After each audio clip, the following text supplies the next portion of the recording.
Benny Anderson Band and Story of a Heart. It's 4:45, and we're going to talk to Rhod Gilbert next. I was staying, what's that street? With St Mary's Street, is that the one off the Royal Mile there? And I had a first floor flat. So every day I was at the same height as the open top misery tour.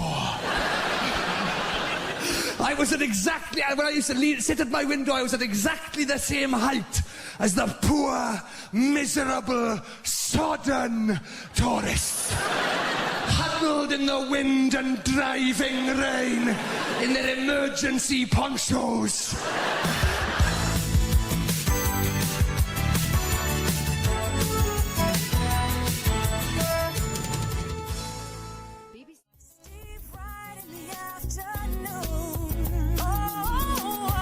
I went to Melbourne. Well, I left my house on a Monday. I got to your place Wednesday, Tita. What the hell happened to Tuesday? I had stuff to do.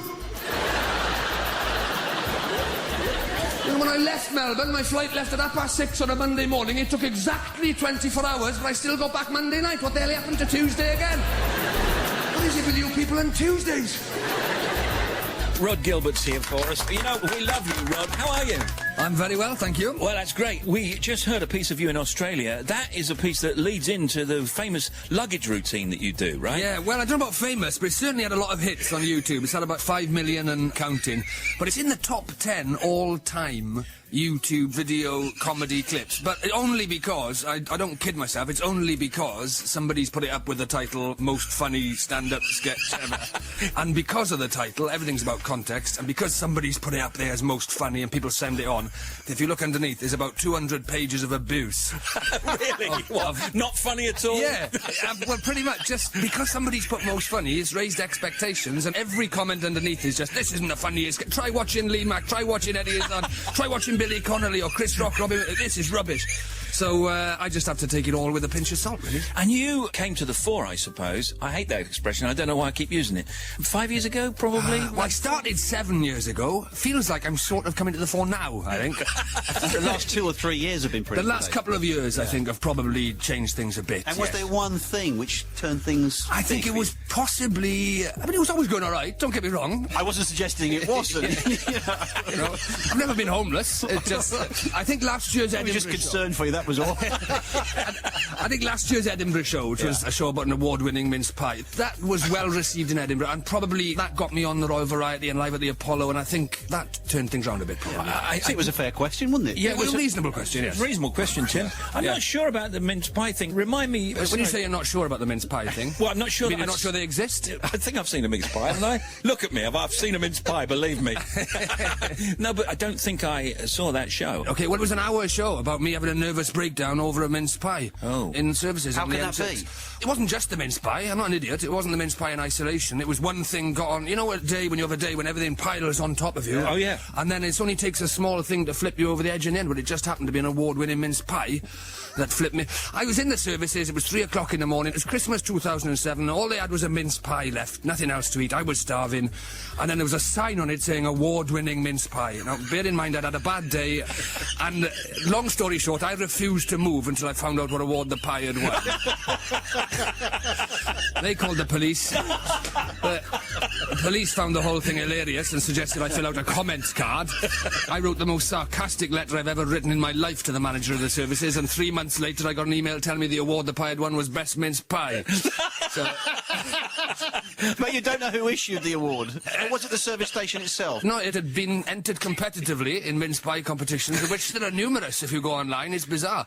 The mince pie had won. I forget where. Yeah. Did you eat it in the end or not? Well, funnily, I kept that mince pie for months to do the show. I did, but then I made the mistake of taking it to a little theatre in Wales, in Abu Vale. I took the original mince pie. 6 months later when I started doing the show, let's just say it never survived a night in Abu Vale. It's not the kind of place you go with a mince pie you care about.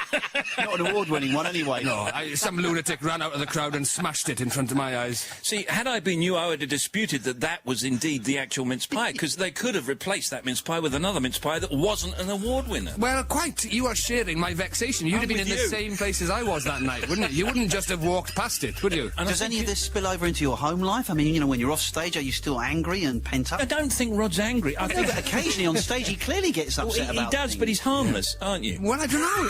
Let's push me. You're not aggressive. answer. Yeah, very good. You're not aggressive, though, are you? No. No, I mean, you're just frustrated, really. That's what I've noticed. Yes. You're not aggressive in any way. I just get extremely frustrated at very small things. But this new show I'm doing now this year in Edinburgh and touring comes off the back of the last one. Basically, the press laid into me after that last show. Oh, and really? said the things I get upset about are minor irritations. That's life, isn't it? Who gets upset about such minor irritations as buying a duvet? And this whole next show is me defending myself. And the new show is called Rhod Gilbert and the Cat That Looked Like Nicholas Lyndhurst. Which is an unusual theme in itself, isn't it? It is an unusual theme. It's basically me having another breakdown after last year's breakdown. Over a cat? Well, the cat comes into it. I can't tell you how the cat comes into it. You'd have to come and see it, because it gives the plot away. But it's just me going berserk again for an hour. Yeah. That's it. And do you feel that the cat looked like Nicholas Lyndhurst because is it got a silly expression on it or no No, expression? it's a genuine lookalike. 6'2". Exactly like Nick's whiskers. yeah, exactly like that. Okay, Rod's Edinburgh Festival show, Rhod Gilbert and the Cat That Looked Like Nicholas Lyndhurst. It is on from the 5th to the 31st of August. When I saw you do that, I think it might have been Apollo or the Michael McIntyre thing, honestly, I've never laughed so much, because you can relate to what you're saying and you can relate completely to your frustration. I think if you can relate to what I'm saying, then you're a man with problems. That's No, what I- probably. No, but you are. You're a Welsh Tim and you're a Welsh everyman, I think. You are Welsh, aren't you? I am. Yeah, I thought so. That's at the Pleasance Courtyard 1, except for... Here we go. Except for the 12th and 19th. The pace and energy and the nervous energy that I put into a show, you can't do 28 days in a row or whatever. I need 2 days off. You need a break. Yeah, just to stop me going crazy. Yeah. Yeah, well, I can understand that. And how's your radio show going? You're on Radio Wales, aren't you? Great, I love it. That's the nice part of my life, the nicest part that is, because the stand-up, there's a lot of hard work goes into stand-up, and as you know, radio, it's like falling off a log, isn't it? You just, crikey, yeah. just turn up. All right. Is he having a go at us now? Yeah, No. seems to be. Rhod Gilbert, everybody. Thanks, Rod. Good luck. See you next time. Rhod Gilbert. Been there, done that, messed around. I'm having fun. Don't put me down. I'll never let you sweep me off my feet. I won't let you in again.